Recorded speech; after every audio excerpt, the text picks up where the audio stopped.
अस्सलाम वालेकुम वरहमतुल्लाहि वबरकातुहू। उम्मीद करता हूँ कि आप सब खैरियत होंगे। आज मैं फिर आपसे कुछ बातें शेयर करने के लिए आया हूँ और ये बातें ना कि हम सब के लिए बल्कि पूरी कायनात के लिए जाननी बहुत ज़रूरी है। आज पूरी कायनात कोविड-19 की शिकार हो चुकी है। इसमें अक्सर ममालिक लॉकडाउन हो चुका है। ऐसे वक्त में जो आज गरीब तबका है, जो यतीम है, जो मजदूर हैं, वो आज बहुत हद तक भुखमरी के शिकार की तरफ जा रहे हैं और बहुत हद तक एक खाने पीने के लिए वो बहुत परेशानी का उनको सामना करना पड़ रहा है। ऐसे वक्त में हम क्या करें, हमारी ज़िम्मेदारी क्या है? हम कुछ इस्लामिक पॉइंट ऑफ व्यू से इस पे बातें आज करेंगे, जो बातें पूरी कायनात को जाननी ज़रूरी है। अगर हमारे इलाके में कोई ऐसी फाउंडेशन है या कुछ लोग हैं जो लोग गरीबों तक खाना पहुंचा रहे हैं, क्या उनके भरोसे हम अपने घरों में बैठ जाएं? क्या ये सही होगा? क्या उनका गरीबों का, यतीमों का हक़ उन तक पहुंच जाएगा? हमारे मुल्क के पीएम, हमारे मुल्क की गवर्नमेंट, हमारे मुल्क की जो भी ऑर्गेनाइजेशन निज़ाम है, उनका ये बिल्कुल हक़ है कि गरीबों का ख़्याल रखें, यतीमों का ख़्याल रखें, बल्कि पूरे मुल्क वासी का ख़्याल रखें। लेकिन क्या उनके भरोसे ही सिर्फ़ बैठ जाना, क्या ये सही है? और क्या इस्लाम हमें इसकी इजाज़त देता है? और क्या इस तरीके से गरीब, यतीम, मजलूमों का हक़ उन तक पहुंच जाएगा? मैं इस पे से कुछ इस्लामिक पॉइंट ऑफ व्यू से आपसे बातें करूंगा और मैं चाहता हूं कि इन बातों को आप तमाम लोगों तक शेयर करें, तमाम लोगों तक इन बातों को शेयर करें। और अगर आप वीडियो के ज़रिए कर सकते हैं तो वीडियो के ज़रिए करें, अगर आप अपनी ज़ुबान के ज़रिए कर सकते हैं तो ज़ुबान के ज़रिए करें, लेकिन इन बातों को शेयर ज़रूर करें। सबसे पहले आइए हम कुरान हकीम को देखते हैं। अल्लाह सुब्हानहू व तआला कुरान में सूरह निसा में फ़रमाता है, और अल्लाह की इबादत करो, उसके साथ किसी को शरीक ना करो। अल्लाह सुब्हानहू व तआला सबसे पहले अपना हक़ बता रहा है पूरी इंसानियत को कि अल्लाह की खालिस इबादत करो, उसके साथ किसी को शरीक ना करो। अल्लाह अपना हक़ इंसानियत को बता रहा है। तो सबसे पहले हमें एक बात याद रखनी है, वो ये कि एक अल्लाह, एक मालिक, एक अलमाइटी गॉड, एक ईश्वर की हमें इबादत करनी है, उसके साथ किसी को शरीक नहीं करना, उसका किसी को पार्टनर नहीं बनाना है। उसके बाद अल्लाह सुब्हानहू व तआला उस आयत में आगे फरमाता है, माँ बाप, रिश्तेदारों, इनका हक़ बता रहा है अल्लाह। माँ बाप, रिश्तेदारों, यतीमों, गरीबों, करीब के पड़ोसी, दूर के पड़ोसी और मुसाफिर के साथ एहसान करो, उनके साथ एहसान करो। और जो तुम्हारे ताबे हों उनका एहसान करो। ताबे का मतलब जो तुम्हारे अगर सर्वेंट हो, जो तुम्हारा ग़ुलाम हो, जो तुम्हारे घर में काम करने वाला हो, सर्वेंट हो, उसके साथ अच्छा हुस्न सलूक करो, एहसान करो। बेशक अल्लाह सेखी और डिंग मारने वाले घमंडी से मोहब्बत नहीं करता है। जो लोग आज माशरे में वो घमंडी, जो एक अक्सर वो बेस इंसानों के अंदर ये चीज़ आ चुकी है, सेखी करना, घमंडी करना, कि मैं, इससे कई बातें इस्तदलाइल होती हैं कि जो इंसान तकब्बुर करता है, अल्लाह की इन आयतों से उसके नज़रअंदाज करता है, उसको वो हक़ नहीं देता है जो इसका हक़ है, वो भी घमंडी में आता है। वो लोग जो अपने आप को ऊँचे तबके के मानते हैं, उन लोगों के लिए भी आते हैं। एक हमारे यहाँ तबका बहुत मशहूर है, एक क्या कई तबका मशहूर है, जो इंसान दूसरे से डोमिनेंट मानता है, दूसरे से बड़ा मानता है। अल्लाह वालम क्यों, पता नहीं क्यों। इंसान, पूरी कायनात का इंसान आदम अलैहिस्सलाम का औलाद है। पूरी कायनात का इंसान आदम अलैहिस्सलाम का औलाद है और इसमें से कोई छोटा बड़ा, नीचा ऊंचा नहीं है। हाँ, अल्लाह ने किसी को काला बनाया, गोरा बनाया, लंबा बनाया, छोटे कद का बनाया, अल्लाह ने बनाया है। हर इंसान को अलग अलग मुख्तलिफ अंदाज में अल्लाह ने पैदा किया है, मुख्तलिफ रंग में पैदा किया है, लेकिन इंसान कोई रुतबे से, कोई किसी से बड़ा नहीं है। हाँ, सिर्फ वो इंसान अल्लाह के नज़दीक बेहतर है जो इंसान अल्लाह से मोहब्बत करने वाला हो, अल्लाह के साथ शरीक ना करने वाला हो, वो इंसान अल्लाह के नज़दीक सबसे बेहतर है। उसके बाद अल्लाह सुब्हानहू व तआला फरमाता है, अल्लाह के रसूल सल्लल्लाहु अलैहि वसल्लम की हदीस में बयान करने जा रहा हूँ। अल्लाह के रसूल सल्लल्लाहु अलैहि वसल्लम ने 3 दफ़ा अल्लाह के रसूल सल्लल्लाहु अलैहि वसल्लम ने 3 दफ़ा अल्लाह की कसम खाई कि अल्लाह की कसम खाते हुए फरमाया 3 दफ़ा कि मैं अल्लाह की कसम खाता हूँ, अल्लाह की कसम खाता हूँ, मैं अल्लाह की कसम खाता हूँ। सहाबा रिज़वानुल्लाहि अजमईन पूरी हैरान हो गए कि ये अल्लाह के रसूल सल्लल्लाहु अलैहि वसल्लम 3 दफ़ा क्यों कसम खा रहे हैं। फिर अल्लाह के रसूल सल्लल्लाहु अलैहि वसल्लम ने फरमाया, अल्लाह की कसम वह शख्स मुसलमान नहीं है, अल्लाह की कसम वो शख्स मुसलमान नहीं है, अल्लाह की कसम वो शख्स मुसलमान नहीं है जिसका पड़ोसी उसकी इजाज़ों से महफूज ना हो, जिसका पड़ोसी उसकी इजाज़ों से महफूज ना हो। जो इंसान अपने पड़ोसी को तंग करता है, अपने पड़ोसी का हक मारता है, जो इंसान अपने पड़ोसी पे तकब्बुर दिखाता है, जो इंसान अपने पड़ोसी पे ताकतवर अपने आप को महसूस कराता है, वो इंसान अल्लाह के रसूल सल्लल्लाहु अलैहि वसल्लम ने 3 दफ़ा कसम खाया और फरमाया कि वो इंसान मुसलमान नहीं है, नहीं है, नहीं है, नहीं है। अल्लाह के रसूल सल्लल्लाहु अलैहि वसल्लम की सिर्फ़ बातें कह देना हमारे लिए काफ़ी है। अल्लाह के रसूल ने कह दिया, हम मान गए, लेकिन अल्लाह के रसूल ने 3 दफ़ा कसम खाया, अल्लाह की कसम वो शख्स मुसलमान नहीं है, अल्लाह की कसम वो शख्स मुसलमान नहीं है, अल्लाह की कसम वो शख्स मुसलमान नहीं है जो अपने पड़ोसी पे इजाज़त से जिसके पड़ोसी उसकी इजाज़त से महफूज ना हो। अब आप तसव्वुर करें कि पड़ोसियों का हक क्या है, और ये हक क्या सिर्फ एक इंसान के लिए है, बल्कि पूरी कायनात के लिए। जो शख्स अल्लाह पे ईमान लाया, सबसे पहले मैंने बताया था कुरान की आयत में, जो शख्स एक अल्लाह के साथ किसी को शरीक ना करे, सिर्फ एक अल्लाह की इबादत करे, उन तमाम इंसानों पे ये लॉ, ये कानून लागू होता है। अब अगर पूरी कायनात इस बात को समझ जाए कि हमें पड़ोसियों से कैसी अखलाक करनी है, तो आप तसव्वुर करें कि कायनात का निजाम क्या होगा। आइए मैं आगे एक हदीस और बयान करता हूँ। ये हदीस जो मैंने बयान किया ये बुखारी और मुस्लिम की हदीस है। आगे एक और हदीस है जो मुस्लिम शरीफ की हदीस है। रसूल सल्लल्लाहु अलैहि वसल्लम ने फरमाया, वो शख्स जन्नत में नहीं जाएगा जिसका पड़ोसी उसके मक्कार और फसाद, जुल्म और सितम से महफूज ना हो।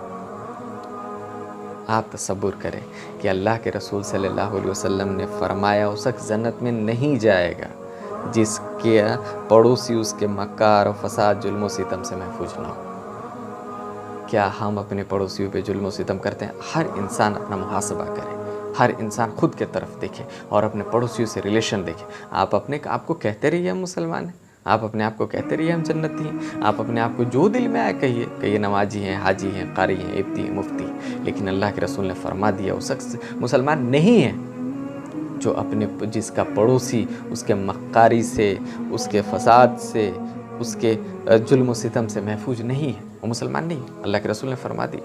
अब आप चिल्लाते रहिए कि मुसलमान हैं। आइए एक और हदीस देखते हैं। अल्लाह के रसूल सल्लल्लाहु अलैहि वसल्लम ने बुखारी शरीफ की हदीस है ये। अल्लाह के रसूल सल्लल्लाहु अलैहि वसल्लम ने फरमाया, जो कोई अल्लाह और आखिरत के दिन पर ईमान रखता है वो अपने पड़ोसी को तकलीफ़ ना पहुँचाए। अल्लाह के रसूल सल्लल्लाहु अलैहि वसल्लम ने फरमाया कि जो शख्स अपने अल्लाह पे, आखिरत पे ईमान रखता है, उस इंसान अपने पड़ोसी को तकलीफ़ ना पहुँचाए। मतलब कि जो इंसान अल्लाह पे, आखिरत पे, जन्नत पे, जहन्नम पे, फरिश्तों पे, तमाम मामलातों पे जो आखिरत में उस पे अगर ईमान रखता है, मौत के बाद, मौत की ज़िंदगी, तमाम इन मामलातों पे अगर ईमान रखता है, तो याद रखे कि पड़ोसी से हुस्न सलूक पेश करे, पड़ोसी से वो पड़ोसी को तकलीफ़ ना पहुँचाए। क्या हम लोगों ने अपने हक़ को अदा किया?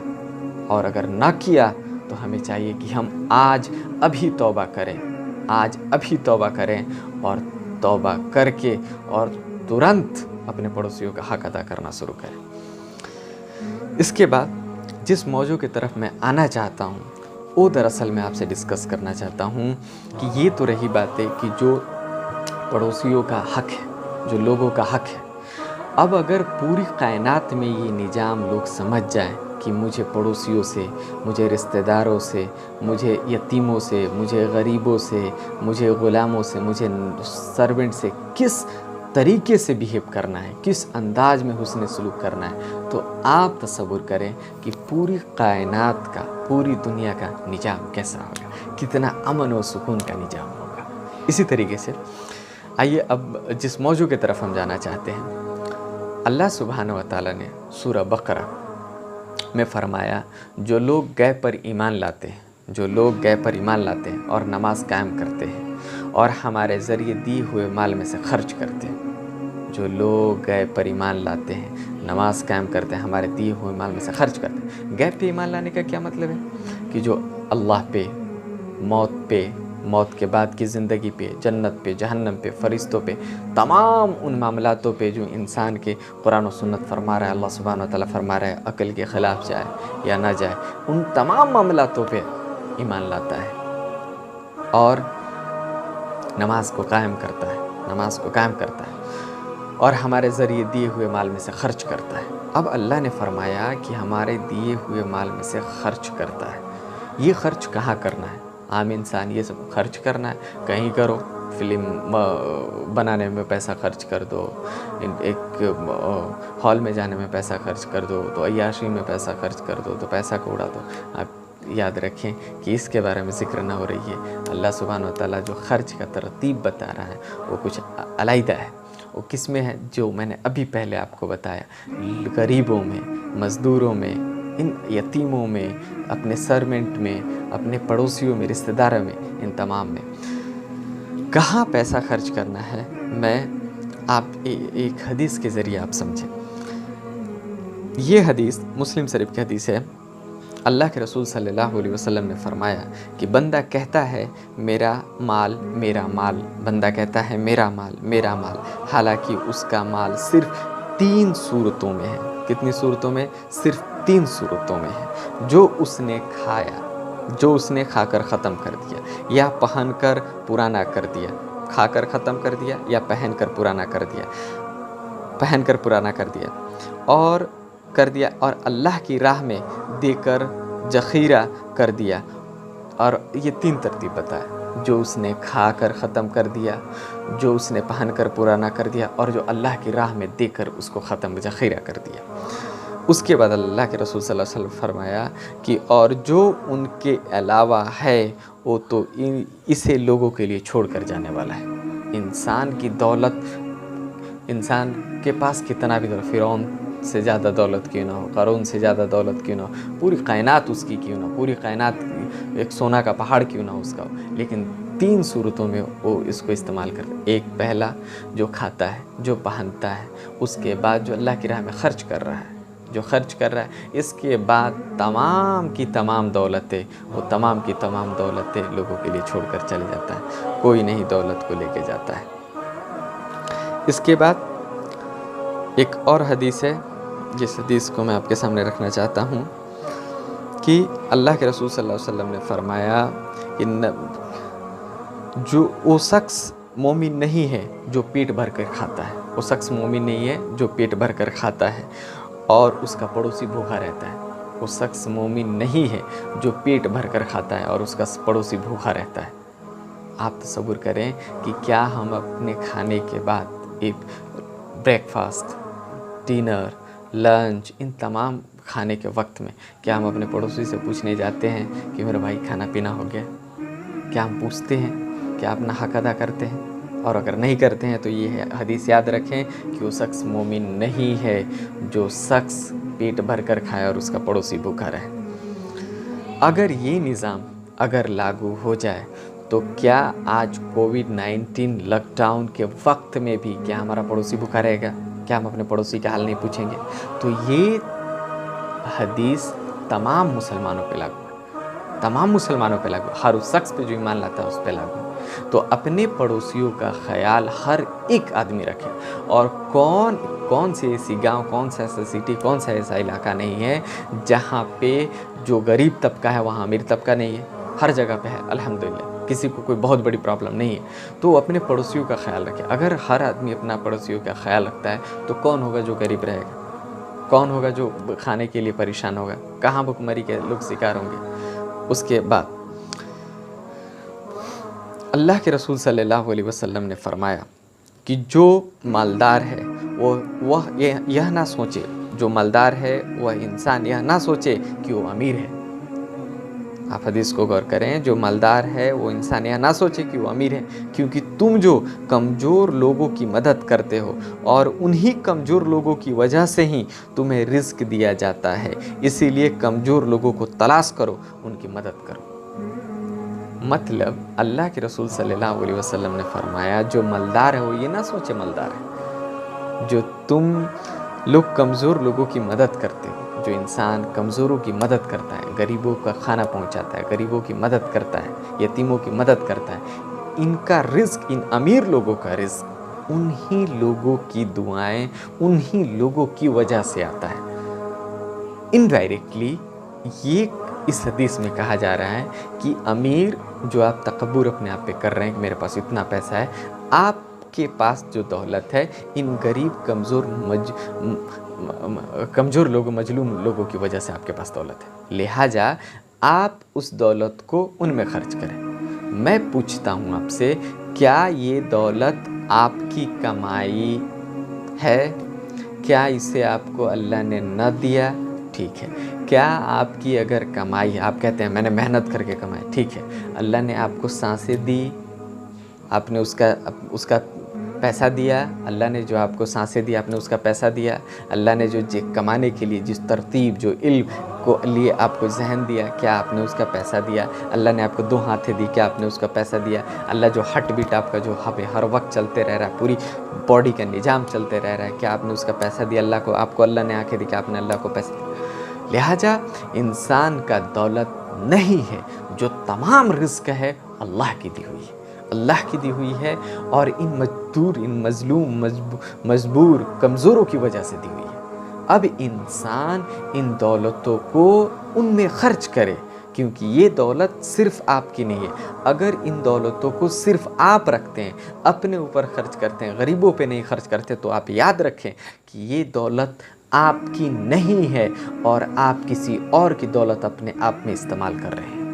किसी और इंसान की दौलत आप अपने में इस्तेमाल कर रहे हैं। वैसे भी इस्लाम ने बताया कि आपकी जो दौलत है, जितना कमाते हैं 2.5% उसको निकालें आप। एक ज़कात का तरतीब बताया इस्लाम ने। लेकिन जो आपके पास दौलत है, क्या आपकी है? तो नहीं, अल्लाह की है। और वो जो बंदे हैं वो कमज़ोर हैं, वो कमज़ोर हैं, भूखे हैं, गरीब हैं बेचारे, आप अपने दौलत को पहुंचाएं, आप अपने दौलत को पहुंचाएं उन तक। वह अदरवाइज़ ये कायनात ने पूरी देखी है, आप हिस्ट्री उठाएं, देखें, ऐसे ऐसे बड़े बड़े दिग्गज लोग हुए जो अमीर हुए फिर गरीब हो गए, अमीर हुए फिर गरीब हो गए, अल्लाह ने उनकी दौलतों को छीन लिया और बाज़ ने अल्लाह की राह में ख़र्च किया। मैं पूछता हूँ आपसे, अल्लाह के रसूल सल्लल्लाहु अलैहि वसल्लम के बारे में आप पढ़ें। अल्लाह के रसूल सल्लल्लाहु अलैहि वसल्लम ने एक वक्त था कि 100 सुर्ख ऊँटों को कुर्बानी दिया था, लेकिन अल्लाह के रसूल सल्लल्लाहु अलैहि वसल्लम का जब इंतकाल हुआ तो अल्लाह के रसूल सल्लल्लाहु अलैहि वसल्लम के घर में वहाँ पे एक दिया था, एक मोमबत्ती दिया था जिसमें थोड़ा सा तेल था और वो दिया जल रहा था। अल्लाह के रसूल सल्लल्लाहु अलैहि वसल्लम पूरी हाल लुटा कर चले गए अल्लाह के रसूल सल्लल्लाहु अलैहि वसल्लम। उमर बिन खत्ताब रज़ियल्लाहु अन्हु कितने दौलतमंद, 22 लाख मुरब्बा मिल पे अकेले हुक्मरा, कितना 22 लाख मुरब्बा मिल पे अकेले हुक्मरा। क्या लेकर गए हैं? पिछला दिनों मैंने एक वीडियो बनाया था जिसमें मैंने मुसअब बिन उमैर रज़ियल्लाहु तआला के बारे में जिक्र किया था। वो कितने अमीर थे मैंने बताया था। वो उन्होंने क्या लेके गए, वो क्या लेके गए, हालांकि वो इंतकाल कर रहे थे तो उनके पास पूरी शरीर को कवर करने के लिए कफन तक ना थी। लिहाजा आपकी दौलत आपकी नहीं है, वो रब की दी हुई दौलत है, रब के बंदों में उसे खर्च करें। ठीक है।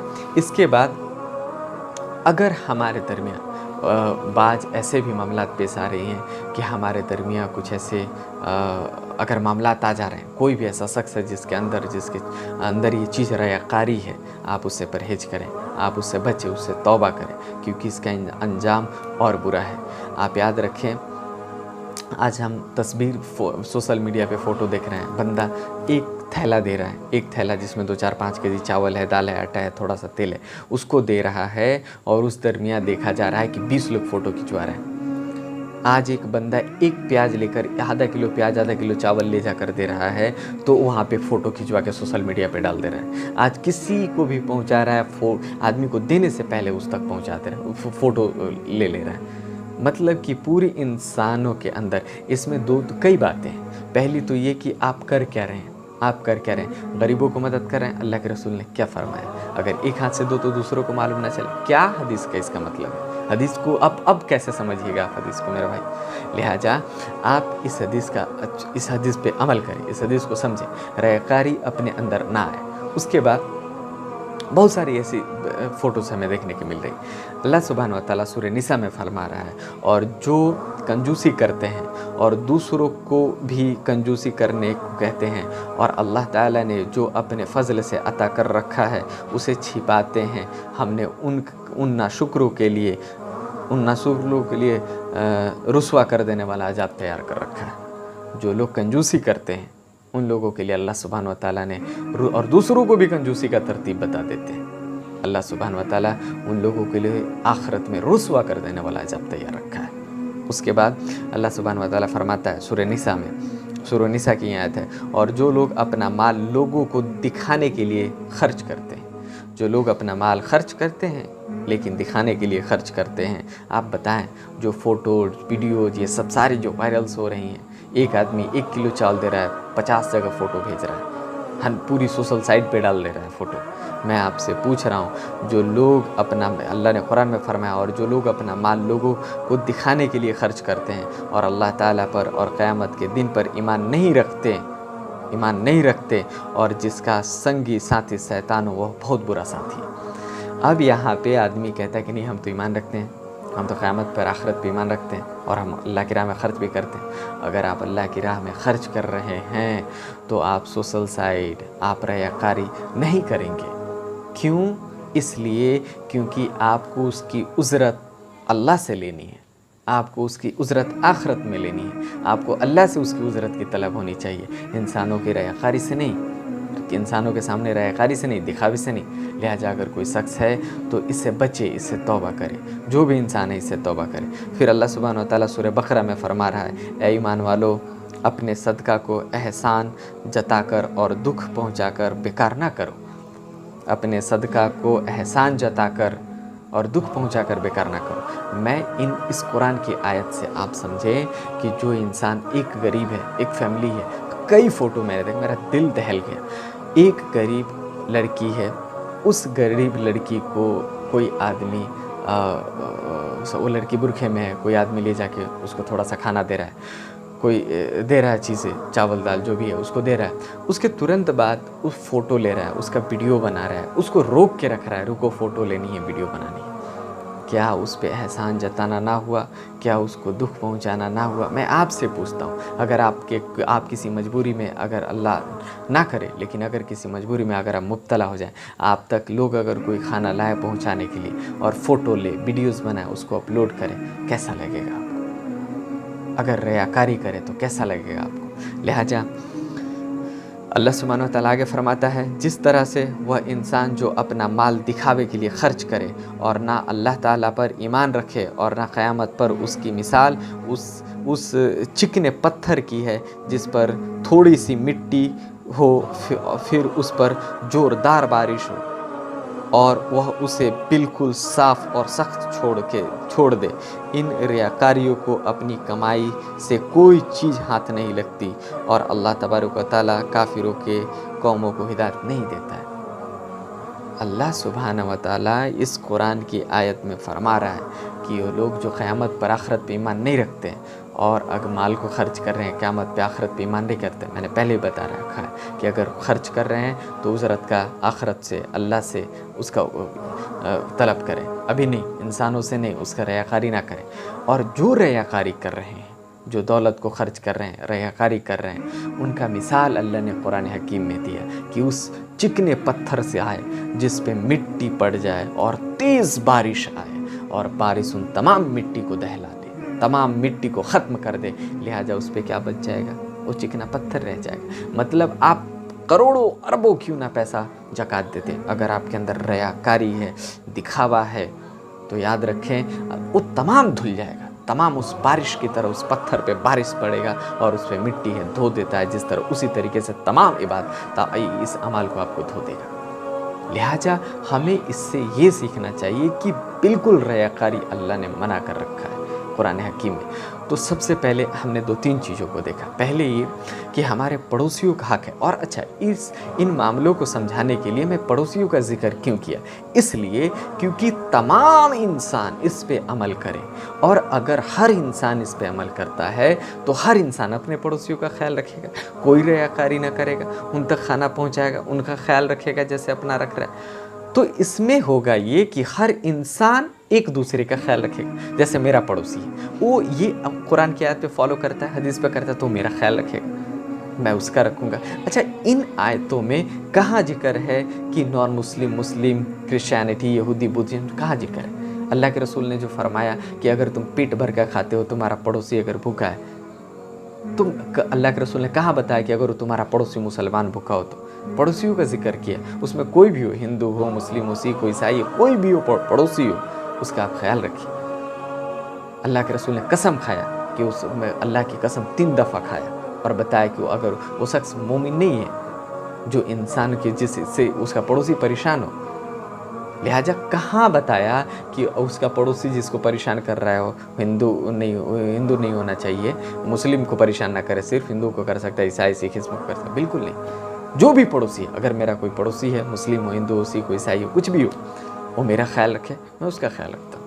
मैं उस तक, अल्लाह का ये निज़ाम है। अगर पूरी कायनात इस पे आ जाए, इस बात पे अक्शा हो जाए कि इबादत सिर्फ रब की करनी है, सिर्फ मालिक खालिक की इबादत करनी है, उसके सिवा किसी की नहीं करनी है, और पूरी कायनात, अपनी पूरी इंसानियत एक दूसरे का ख्याल रखे, कहाँ अमन खो जाएगा? आप बताएं, कहाँ अमन न रहेगा? आप बताएं कि कहाँ बुराई फसाद आएगी? कौन किससे खफा होगा? कोई किसी से नहीं। तो लिहाजा मोहब्बत स्प्रीड हो जाएगी। तो ये तरतीब है कि आप वो हर शख्स, जो लोग काम भी कर रहे हैं, जो लोगों तक, गरीबों तक तमाम खाना पहुंचा रहे हैं, तो आप अल्लाह आपके बीच का मसला है, आपके अंदर रयाकारी है या नहीं? आप अगर है, अल्लाह से तौबा करें, चाहे गिड़गिड़ाएं, अल्लाह से तौबा करें, अल्लाह माफ़ करने वाला है। और जिसके अंदर नहीं है तो अल्हम्दुलिल्लाह। और अगर जो शख्स अपने घरों में बैठा है और ना तो पड़ोसियों का ख्याल रखता है, किसी को नहीं, मेरे भाई अपने पड़ोसी का ख्याल रखे।